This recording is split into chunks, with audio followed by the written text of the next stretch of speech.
네, 국내 코로나19 확산세가 심상치 않습니다. 신규 확진자 수가 300에서 400명대를 오르내리다가 서서히 증가하더니 또다시 500명대를 넘었는데요. 자세한 소식 백순영 가톨릭대의대 명예교수, 김수민 시사평론가와 함께 짚어보도록 하겠습니다. 두 분 어서 오십시오. 예, 안녕하세요. 네. 신규 확진자 수가 36일 만에 다시 500명을 넘었는데 일단 현재 상황 좀 어떻게 평가를 하십니까? 예, 전일에 비해서 11명 늘었지만 일단 상징적으로 500명이 넘어갔고요. 수도권에 306명인데 비수도권도 184명이나 돼서 상당히 증가 추세에 있는 것으로 보이고 예. 또 하나 눈에 띄는 것이 서울 수도권에서 임시선별검사소에서 82명이 확진이 됐는데 이게 수도권에서 발생한 환자의 26.8%입니다. 어제도 85명이 발생을 했기 때문에 예. 이 전체적으로 이 수도권에 있어서 무증상 감염의 숫자가 줄어들지 않고 있다는 것이 굉장히 위험한 수준인 것으로 보이고요. 예.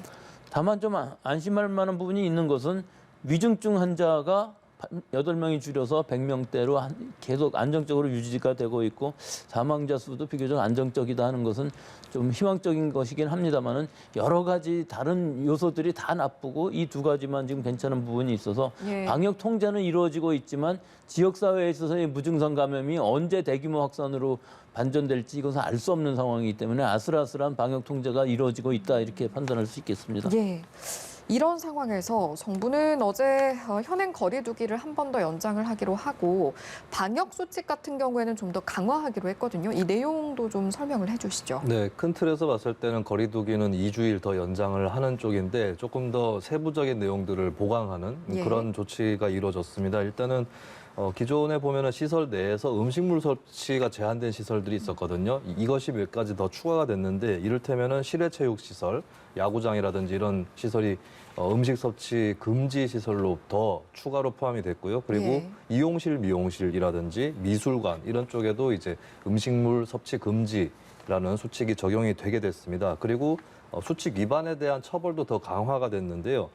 예전에는 이제 뭐 조금 더 그 기회를 준다거나 그런 것들이 있었는데 그런 예. 것들이 이제 많이 줄어들고 한 번만 어겨도 운영 중단 10일 정도까지 가능할 수 있도록 그렇게 조치를 취하고 2차 위반의 경우는 20일, 3차는 3개월까지 늘어나고요. 4차로 위반을 할 경우는 폐쇄 명령이 떨어지는 그런 예. 좀 처벌이 강화되는 그런 조치들이 내려졌습니다. 그리고 출입 명부 작성에 대해서도 QR 코드만 되는 그런 시설들이 또 지정이 됐는데 특히 이제 과거에 어떤 아예 운영이 중단이 되는 업종에 속했었던 어떤 그 코로나 확진이 커질 때마다 가장 먼저 제재를 받는 시설들이 있었죠. 뭐 네. 유흥주점, 단란주점이라든지 헌팅포차라든지 이쪽은 반드시 QR코드만 적용을 할 수 있도록 그렇게 적용이 되고 그다음에 출입자가 뭐 어떤 사람 대표로 한 명 적고 나머지 외 몇 명 이렇게 적는 게 아니라 모든 출입자가 다 체크를 해야 되는 그런 쪽으로 방역 수칙이 강화가 됩니다. 예.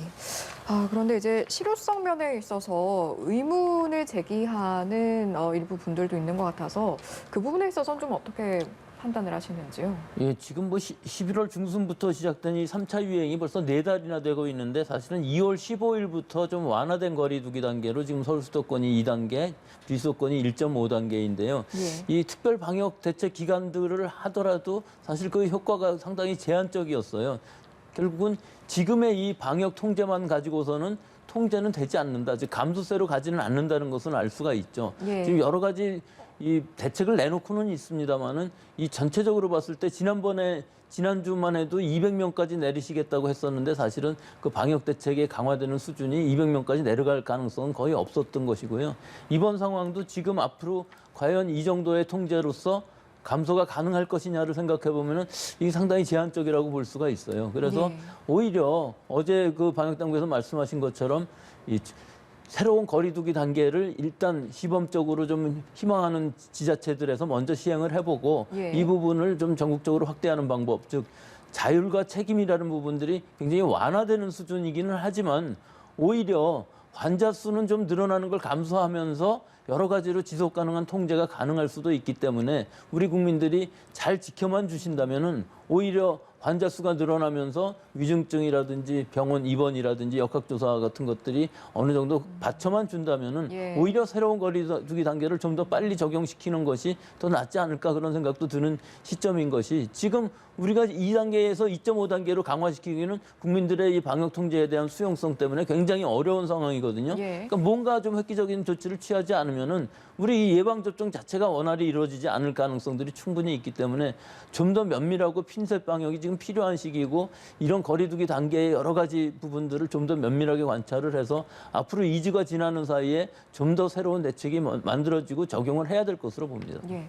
실제로 어제 정부가 이제 개편안, 논의된 개편안 같은 경우에는 원하는 지자체 안에서 먼저 적용을 해보고 또 그 결과를 본 뒤에 언제 개편안을 적용할지 시기를 검토하겠다 이렇게 언급을 했거든요. 이 부분은 좀 어떻게 들으셨습니까? 네, 지금 일단 현실적으로 직시할 수밖에 없는 부분이 가령 지난해 12월 같았으면 그 당시에 3단계로 격상해야 된다 이렇게 주장을 하는 분들이 또 있었어요. 하지만 예. 그분들조차도 현재 뭐 확진자 수가 줄어들지 않는데도 거리두기를 상향해야 된다 이렇게 주장을 하기 어려운 그런 상황이거든요. 지금까지 많은 분들이 좀 고통을 감내를 해왔기 때문에 거리두기 상향을 가지고 승부를 할 수는 없는 그런 상황이 되었고 어떻게 보면은 이제 현재 500명으로 이제 확진자가 올라왔는데 베이스를 한 200~300명 정도를 일단 가정을 하고 어느 정도는 이제 그것을 인정할 수밖에 없는 그런 것들을 좀 감안한 또 반영한 그런 거리두기 단계는 필요할 수 있겠다라고 생각이 듭니다. 그리고 정부 입장에서도 이제 현재로서는 뭐 거리두기는 약화하기도 그렇고 강화하기도 그런 예. 어중간한 상태가 됐기 때문에 어쩔 수 없이 일단 세부적인 방역 수칙을 강화하는 쪽으로 가닥을 잡은 것 같고요. 네. 예, 이것을 이제 현실로 해서 거리두기 단계에 대해서는 좀 재편은 할 수 있겠다 그렇게 봅니다. 예, 알겠습니다. 지금부터는 사례별로 좀 살펴보도록 하겠습니다. 특히 최근의 상황을 보면 경남 거제, 경기 화성 이런 곳에서 어린이집 관련 집단 감염이 잇따르고 있거든요. 이에 대한 대응은 좀 어떻게 진행이 되고 있습니까? 네, 화성에 해당 어린이집 같은 경우는 그 가정형 어린이집인데요. 교직원이 전원이 다 감염이 됐고 그리고 원생 17명 중에 반이 넘는 10명 그리고 그 가족들까지 다 합치면 16명 이렇게 좀 갑자기 확산이 많이 됐습니다. 근데 여기에 분명히 부주의, 과실이 있었던 것이 예. 교직원이 근육통이라든지 기침 이런 증상이 있었는데도 불구하고 한 18일부터 있었던 것이 23일 출근까지 이어졌거든요. 그리고 이제 그 교직원뿐만 아니라 다른 교직원도 의심 증상이 있는데 또 출근을 한 그런 정황들이 있기 때문에 이렇게 이제 교직원의 부주의가 컸다라고 명확하게 예. 진단이 되는 그런 상태입니다. 여기에 대해서는 이제 화성시에서 뭐 가태료라든지 또 구상권 청구 이런 것들 당연히 진행을 할 예정이고요. 그리고 이것은 이제 이 사건에 대한 대응인 것이고 앞으로의 재발 방지를 위해서 화성시에서 다 그 어린이집 관내에 있는 어린이집 관계자들에게 선제적 검사 그리고 검사 받은 뒤에 또 다시 한 일주일 정도 뒤에는 또 검사를 하도록 이런 조치들을 또 시행을 할 예정입니다. 예, 충북 증평에서의 교회발 집단 감염 상황도 좀 살펴봐야 할 것 같습니다. 예배 그리고 소모임을 통해서 이제 연수에 감염이 된 것으로 추정이 되고 있는 상황인 거죠. 그러니까 지금 전국의 대부분의 교회들에서 방역 수칙을 잘 지키고 있어서 아주 대규모의 집단 발생, 특히 예배 중에 집단 발생은 거의 일어나고 있지 않은데요. 좀 교인들이 아쉬운 부분들이 있는 것이 사소하게 생각하시는 이 성가대 모임이라든지 또는 구역 예배, 소모임에서의 식사, 뭐 사역자 모임 같이 장로님들이랑 목사님들 같이 모이시는 이런 식사 모임 같은 것들이 아주 간단하고 생각하시지만 이것이 일단 그 교인들 안에서 발생을 하게 되면은 가족을 통해서 또 직장, 지역사회 N차 감염으로 일어나는 것이 아직도 일어나고 있는 상황이거든요. 그러니까 예. 조금 더 철저하게 하시면은 충분히 막을 수 있는 일이기 때문에 우리가 교인들끼리 만나는 거 지금 시간이 아니고 조금 한 몇 달만 지나서 만나도 큰 문제가 없을 것으로 보이는데 지금 굉장히 불안한 상황이기 때문에 교회에서의 이 집단 발생이 어느 정도 소규모로만 일어난다 하더라도 예. 이것이 상당히 큰 영향을 끼칠 수 있다. 즉 지역사회에 굉장히 바이러스가 많이 있는 상황에서 모임은 가능한 한 좀 자제해 주시는 것이 좋을 것으로 보이고 예. 특히 5인 이상 모임은 꼭 금지하시고 자제하시는 것이 중요한 시기라고 예. 보겠습니다. 방역 당국에서 이제 기본적으로 이야기를 하는 지침들을 잘 지키는 것이 더욱더 중요할 것으로 보입니다. 백신 이야기로 좀 넘어가 보도록 하겠습니다. 오늘로 백신 접종이 지난달 26일이 시작이 되고 한 달을 맞았거든요. 그동안의 과정 좀 어떻게 바라보셨습니까? 네, 지금까지 접종을 하신 분들의 수가 80만 명에 육박을 하고 있는데요. 비율을 살펴보면은 요양병원이나 시설에서 65세 미만 대상으로 봤을 때는 거의 90% 가까이 접종이 됐습니다. 그리고 코로나19 대응 요원들 같은 경우도 한 4명 중에 3명꼴로 접종이 됐고요. 그리고 코로나19 의료진 같은 경우는 93.7% 높은 비율로 현재까지 왔다. 그래서 일단 정해진 목표를 한도로 봤을 때는 어느 정도 순항을 했다고 볼 수 있겠죠. 근데 유의해야 될 것은 어차피 대상자가 1차적으로는 소수였었던 것이고 또 코로나19에 대해서 좀 각성된 분들이었다는 겁니다. 그러니까 앞으로의 숙제가 많이 남았고 사실 한 달을 평가해 봤을 때도 아쉬운 것은 결국에 아스트라제네카 65세 이상 접종에 대한 논란 이것을 사회적으로 제대로 다루었는지 그리고 당국이 제일 잘 대처했는지 이런 부분을 좀 비춰보면 아직까지 불신이 남아있는 부분들 이런 것들이 좀 책임이 무겁다라고 볼 수가 있겠죠. 예. 사실은 그게 65세 이상에 대해서 안전성이라든지 이런 문제가 있는 게 아닌데 이게 국제 정치학적인 것도 있고 여러 가지 문제들이 맞물리면서 이제 좀 특히 아스트라제네카가 겨냥이 됐던 거거든요. 근데 여기에 대해서 이제 뭐 정치권부터 뭐 지식인 언론까지 제대로 좀 불식시키는 노력들을 했었는가라고 하는 점 그런 부분들은 좀 아쉬운 부분이었다라고 볼 수 있겠고 예. 이제 앞으로의 문제는 지금까지는 전체 국민에 비해서는 아주 소수의 불과한 사람들이 맞는 접종을 하는 그런 시즌이었다면 앞으로는 이제 굉장히 늘어날 텐데 백신 수급이 원활하게 이루어질 것이냐 이 부분에 대해서 좀 더 면밀하게 계속 지켜보고 또 방심하면 안 된다 이런 말씀을 좀 드리고 싶습니다. 예, 수급 이야기 해주셨는데 지금까지 이제 진행이 되고 있는 게 아스트라제네카 그리고 화이자 백신이잖아요. 나머지 백신 도입 일정은 지금 구체적으로 나온 게 있습니까? 예, 전체적으로 봤을 때 좀 위험한 상황들이 계속 이어지고 있는 것이 전 세계적으로 미국, 유럽, 뭐 인도 다 해서 국가 민족 우선주의로 여기로 수출하지 않겠다는 방침을 계속 하고 있기 때문에 계약의 문제가 아니라 실제로 수량이 공급되기가 어렵다는 것이죠. 예. 수급 전체가 꼬여 있다는 상황이 될 수가 있는데 우리나라의 경우도 지금 사실 예외는 아닙니다. 4월 1일부터 75세 이상 고령층이 364만 명인데요. 파이자 백신을 맞히기로 했거든요. 예. 근데 지금 도입이 확정된 거 지난 주에 25만 명분이 들어왔고 다음 주에 25만 명분이 들어오면 50만 명분은 분명히 확보가 됐습니다.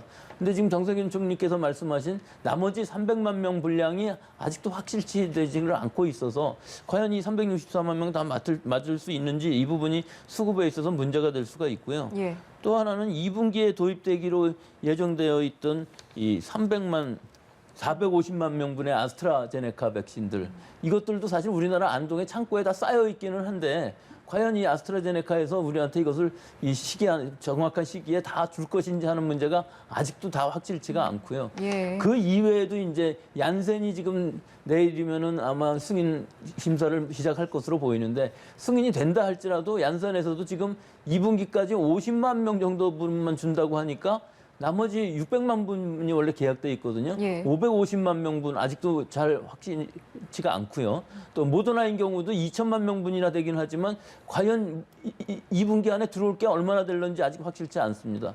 노바백스는 아직 승인도 다 받지 못한 상황이고 따라서 노바백스라든지 모더나 같은 것들이 어느 정도 풀리면은 우리가 뭐 예정대로 2분기 안에 1,200만 명 다 맞출 수 있을 것으로 보이는데 지금 상황만으로 보면 아직도 확정된 물량이 이보다 훨씬 적어서 과연 이것이 물량이 잘 풀릴 수 있는 것인지 특히 전 세계적으로 이 수급이 불량한 것이 어느 정도 해결이 될 것인지 또 승인을 받는 것들도 우리나라에서 모더나라든지 노바백스라든지 얀센 같은 것들이 얼마나 빨리 되면서 수급이 잘 될 수 있는지 여러 가지가 아직도 불확실성이 있어서 예. 과연 이 2분기 안에 1,200만 명을 꼭 맞춰야만 그 다음에 이제 3분기부터 일반 시민들이 3천만 명이 넘어가거든요. 근데 예. 여기서 1,200만 명이 다 못 맞는다 그러면 사실 물리적으로 불가능할 수가 있어서 11월을 목표로 하는 즉 9월이면 대부분의 접종을 마치려고 하는 것인데 이 과정이 원활치 않을 수도 있겠다 하는 불확실성이 생겼습니다. 계획한 백신에 대한 도입도 이제 저희가 눈여겨봐야겠지만 더불어서 이제 변이 바이러스의 효과가 큰 백신을 도입하는데도 좀 미리미리 준비를 해야 할 것 같다 이런 목소리도 많은 것 같아요. 네, 그렇습니다. 지금 있는 그 백신들이 사실은 영국 변이에 대해서는 잘 듣는 거지만 남아공이라든지 브라질 변이 같은 경우, 특히 미국의 뉴욕 같은 데 변이주 같은 것들은 사실 확실치가 않거든요. 예. 거의 좀 어려울 수도 있어서 새로운 개량형 백신도 개발되고 있지만 사실은 뭐 얀센이라든지 노바백스라든지 이런 백신들이 잘 듣는 것으로는 되어 있기 때문에 이것들이 확보가 되어야 되는데 예. 아직은 이 부분에 대한 확실한 그 도입 계획이 계약은 되어 있습니다만은 도입 일정이 확실치가 않아서 이것을 빨리 갖고 와야는 되겠습니다만은 얼마나 빨리 우리 정부에서 이것들을 외교적으로 해결을 할 수가 있을 것인지 그런 네. 부분들이 상당히 지금 어려운 부분들이 있고 특히 EU, 유럽인 경우에 있어서 역외로 수출을 하지 않겠다고 그러기 때문에 이 역외 수출을 하는 것을 어떻게 하면 잘 외교적으로 해결을 할 수 있는지 이것이 관건이라고 보겠습니다. 예. 마지막으로요. 일명 쥐어짜는 주사기라고 하죠. 최소 잔여형 주사기. 이걸 통해서 화이자 백신이 본래 6명에게 이제 맞을 수 있었는데 최대 7명으로 늘어났잖아요. 이 한 명을 어떤 대상에게 접종을 할 것인가 여기에 대한 지침도 따로 마련이 된 게 있습니까? 이 부분에 대한 지침이 분명하지 않아서 현장에서 혼선이 오거나 또 오해를 받거나 하는 경우들이 있는데요. 현재로서는 코로나19 병동에 근무하는 분들은 화이자를 접종을 하게 돼 있고 같은 병원이라도 다른 쪽에서 일을 하시거나 사무직이신 분들은 아스트라제네카 이렇게 받게 돼 있거든요. 근데 화이자가 이렇게 분량이 남다 보니까 간혹 가다가 보면 이제 뭐 병원의 사무직이신데 화이자를 맞거나 뭐 병원장이 맞거나 이런 예. 사례가 있어서 이게 새치기 논란으로 이어지는 것이죠. 여기에 대해서는 좀 지침이 필요하겠다. 그러니까 같은 가까운 공간에 있는데 직군이 다르기 때문에 접종을 다른 부류의 백신을 받게 되었던 것을 이제 어떻게 조정을 할 것이냐 이 부분에 대해서 분명히 지침이 내려오지 않으면은 좀 계속 이 논란을 갈 수밖에 없겠다. 당국에서도 좀 고민을 할 필요가 있겠습니다. 예, 향후 좀 자세한 지침이 마련이 돼야 할 것 같네요. 오늘 말씀 여기까지 듣도록 하겠습니다. 지금까지 백순영 가톨릭대의대 명예교수 그리고 김수민 시사평론가와 함께했습니다. 두 분 고맙습니다.